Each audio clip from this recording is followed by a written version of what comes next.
ఇవాళ అంబటి రాంబాబు గారి మీద జరిగినటువంటి హత్యాయత్నం ఏదైతే ఉందో అది పెమ్మసాని గారి ఆదేశాల మేరకు మన గల్లా మాధవి గారి ఆధ్వర్యంలో ఆవిడ పర్యవేక్షణలో పోలీసు వారి సహకారంతో జరిగినటువంటి ఈ హత్యాయత్నాన్ని పార్టీలకు అతీతంగా అందరూ ఖండిస్తుంటే ఆవిడ తిరిగి మరుసటి రోజు ప్రెస్ మీట్ పెట్టి లైవ్ లో బెదిరింపులకు దిగారు.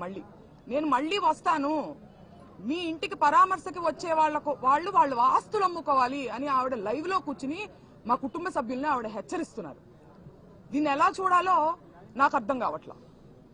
ఒక పక్కనేమో నేను సారీ అడగడానికే వచ్చానని చెప్తున్నారు, ఒక పక్కనేమో పరామర్శ అనే పదాన్ని ఉపయోగిస్తున్నారు. అంటే సారీ అడగడానికి వస్తే పరామర్శ ఎందుకు ఉంటుందండి? అంటే మీరు ఇండైరెక్ట్ గా మళ్ళీ దాడి చేస్తాను అని చెప్పి మీరు హెచ్చరిస్తున్నారు మమ్మల్ని. మీరేమనుకుంటున్నారు? గల్లా మాధవి గారిని నేను సూటిగా అడుగుతున్నా, మీరు మొదటిసారిగా ఎమ్మెల్యేగా గెలిచారు, మీకింత అధికార అహంకారం పనికి రాదు.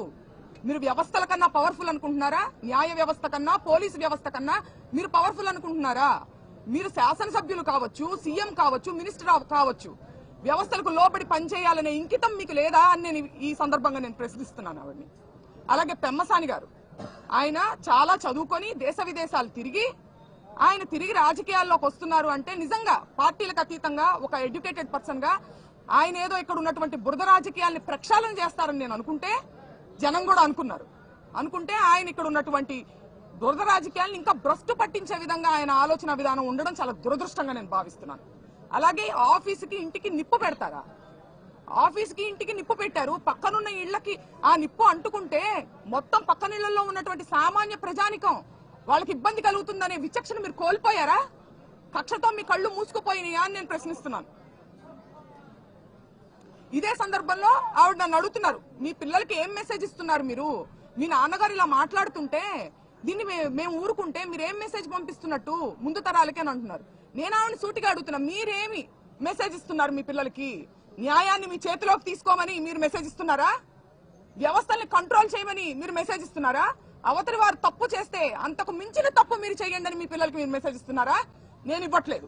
న్యాయం ఒకటి ఉంటుంది, దాని పని చేసుకుపోతుంది, మనం వ్యవస్థలకి లోబడి మనం ఉండాలి అనే నేను మెసేజ్ ఇస్తున్నా.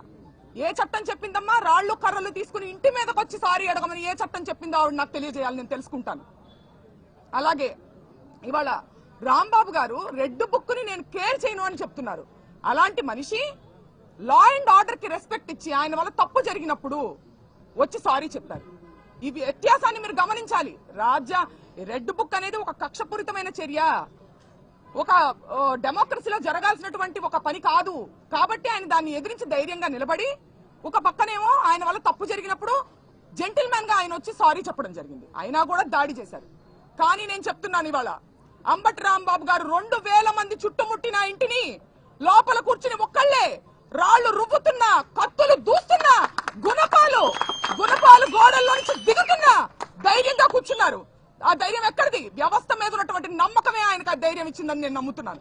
కానీ వాళ్ళ వ్యవస్థల్ని నిర్వీర్యం చేసి, పోలీసుల్ని డమ్మీ చేసి, పోలీసు వ్యవస్థ అనేది ఎంత పవర్ఫుల్, దాన్ని డమ్మీలుగా చేసి మీరు ఇంటి మీదకి వచ్చి ఆడవాళ్ళ మీద కూడా దాడి చేస్తారా? మీరు గమనించుకోవాలి. అలాగే నేను పవన్ కళ్యాణ్ గారిని, చంద్రబాబు నాయుడు గారిని ఇద్దరిని నేను లా అండ్ ఆర్డర్ ని కాపాడమని నేను అడగడం జరిగింది. నేను అడిగితే మమ్మల్ని వాళ్ళు ప్రశ్నిస్తున్నారు. పవన్ కళ్యాణ్ గారు మీరు ఇప్పుడు గుర్తొచ్చారా, మీకు ఇప్పుడు గుర్తొచ్చారా అని మమ్మల్ని ప్రశ్నిస్తున్నారు. నేను వాళ్ళని సూటిగా అడుగుతున్నా, పవన్ కళ్యాణ్ గారిని తల్లిని తిట్టి మీరు ఓట్ల కోసం వచ్చేసరికి మీకు పవన్ కళ్యాణ్ గుర్తు రావచ్చునా? మాకు మటుకు లా అండ్ ఆర్డర్ ని కాపాడడానికి పవన్ కళ్యాణ్ గారు డిప్యూటీ సీఎం గా ఉన్నప్పుడు మేము అడగకూడదు ఆయన్ని? ఇదే న్యాయం అని నేను అడుగుతున్నా. నన్ను ప్రశ్నించే వాళ్ళందరినీ నేను అడుగుతున్నాను, మీరు పవన్ కళ్యాణ్ తిట్టినటువంటి వ్యక్తులను వాటేసుకుని మీరు నన్ను ఈ ప్రశ్న అందిస్తున్నారని సంధిస్తున్నారు. ఈ ప్రశ్న నాకు, నేను నా పర్సనల్ రికమెండేషన్ కోసమో ఏదో ఫ్యామిలీ రికమెండేషన్ కోసమో నేను ఆయన అడగలేదండి. నేను అడిగింది లా అండ్ ఆర్డర్ ని కాపాడమని ఒక డిప్యూటీ సీఎం గా ఆయన నేను అడిగాను. తద్వారా అంబటి రాంబాబు గారు ఇతరులు కాపాడబడతారు లా అండ్ ఆర్డర్ ని కాపాడినప్పుడు.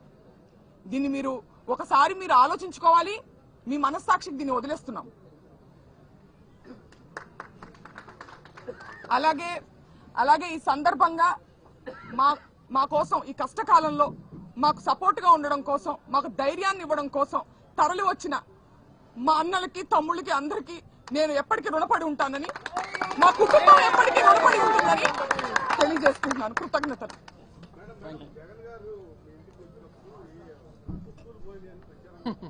ఏమండి ఇది? ఏమి చేత కానప్పుడు ఏదో ఒకటి చెయ్యాలి. వస్తువులు పోయినాయా? వాళ్ళు చూసారు, వాళ్లే తీసుకెళ్లారా ఏంటో చెప్పిన వాళ్ళు? అదంతా ఫేక్ న్యూస్ అండి.